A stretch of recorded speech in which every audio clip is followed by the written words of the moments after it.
What's up, y'all, to another episode of Respect the Detailer. So, on this episode, I am going to show you guys the process of me building out this new 2016 Ford Transit Connect titanium passenger van. Yes, passenger van.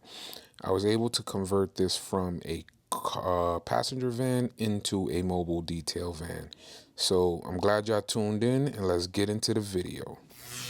So I ordered this car from CarMax, had it delivered to my house simply because my previous van was damaged.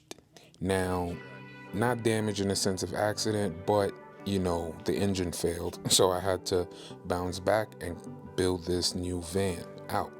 So I was able to do that with some expertise because it is not my first van. I've built multiple vans before. I've had 4 vans so far in my detailing career, and this is the smallest one, so I had to make some adjustments. So, and being that this is a passenger van, there were some things that was needed to be done priority wise, such as a floorboard. I need to get a more superior floorboard into the van to sustain the weight of the water tank, air compressor, generator, and things of that nature. So of course we made a stop at Home Depot, which is what you're seeing here, and I had everything measured and cut to perfection. But guess what? Perfection doesn't exist. So yes, I measured twice and cut once, but I had the length down packed, but there was some more needed wood for the side that I needed to be done, so I ended up doing that at home. As you can see here, the board fits perfectly, but I had to make one more cut to make sure that it was seated properly, as you can see here, and cleared the plastic edge, which it did. And now I decided it's time to start building.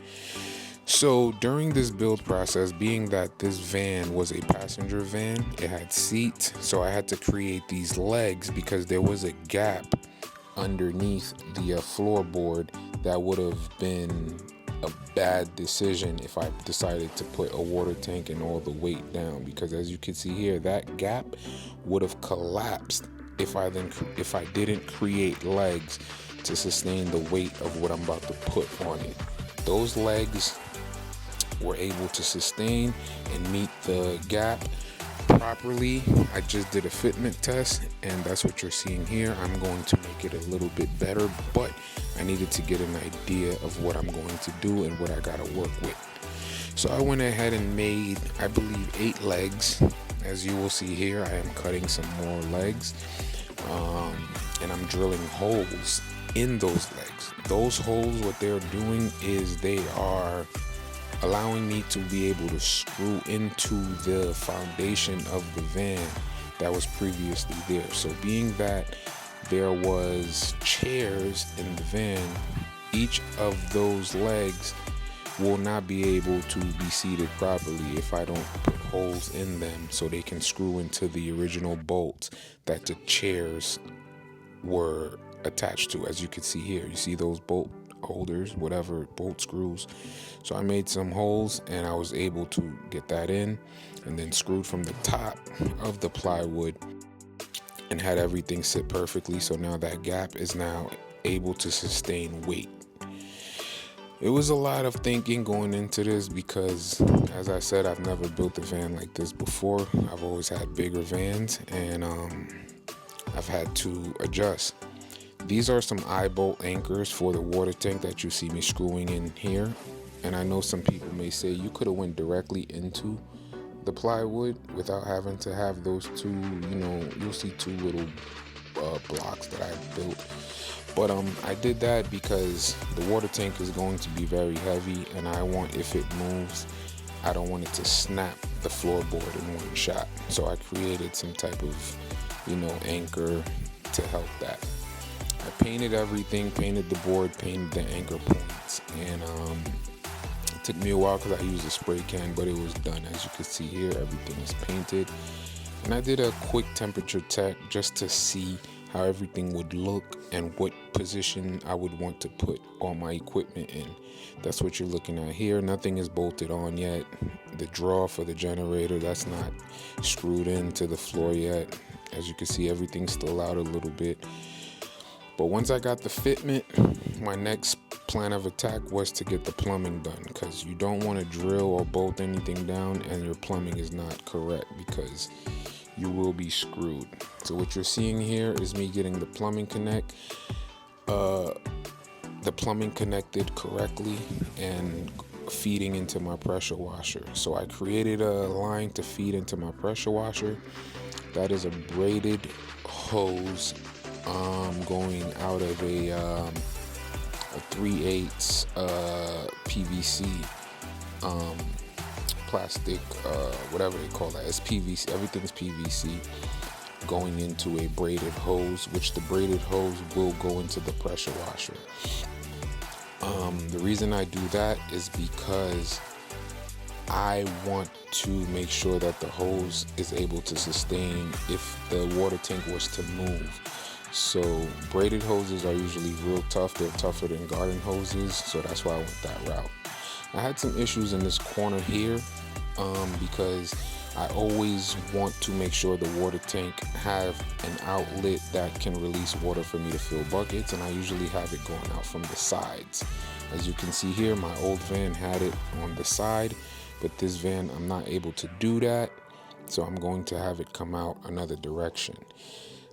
This is a U-shaped PVC hose. Well, not hose, but PVC pipe, and that is shaped like a U because it allows me to get clearance. Because if you could see here where the water outlet is, it had like a hump, like it was something like there that was impeding the water outlet to be, flushed. So what I did was I got this U-shaped pipe, and now I'm able to get some type of clearance, and was able to get the the pipe in to start feeding water.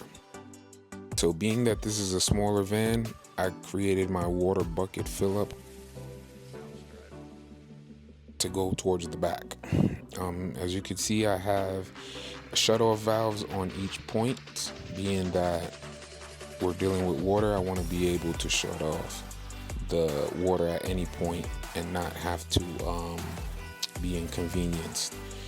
This right here is a shelf that I am building because this van is a little bit lower, and I want to go straight retractable hoses this time around. So I am going to build this shelf, which I had in my previous van, but this one is going to be a little bit more sturdy, and I also put the electrical outlet on it as well. With that being said, I thought about where am I going to put bottle holders, being that the door of this van goes up as opposed to cargo doors which open like barn doors. So I decided to put the not cup holders, I'm bugging, the bottle holders, attached it to the hose reel shelf that I built. And there you got it. There you have it. Everything is in. Did a quick fitment test. I built the shelf to hold my boxes of towels. I built it, and everything plumbing wise is good. I'm taking a check here, giving it a quick look. I'm rushing through this video. I know you guys hear it in my voice because I want to keep it short. So there's water in the tank, no leaks. I'm filling it up properly, and my generator's on a slider. It slides out. My boxes are on the shelf. My bottle holders are in place. Everything is where it's supposed to be. I got my hose reels up, and everything is where they're supposed to be. So this video is almost done. Of course, I got the speaker in there, my good subwoofer, air compressor. So if you guys have any questions on how I built this, if you want specifics, tap in with me, hit me up. As you can see, I've done this before. Here's my other van, how it started and how it ended up looking. And if you have any questions, like and subscribe, leave me a comment. and I'll try to answer as best as possible. I didn't do much of breaking down every bits and pieces in this video because I didn't want to make it too long, and also there are many videos on van builds out there. I'm not a professional van builder. I just literally freestyled this and did this from sheer,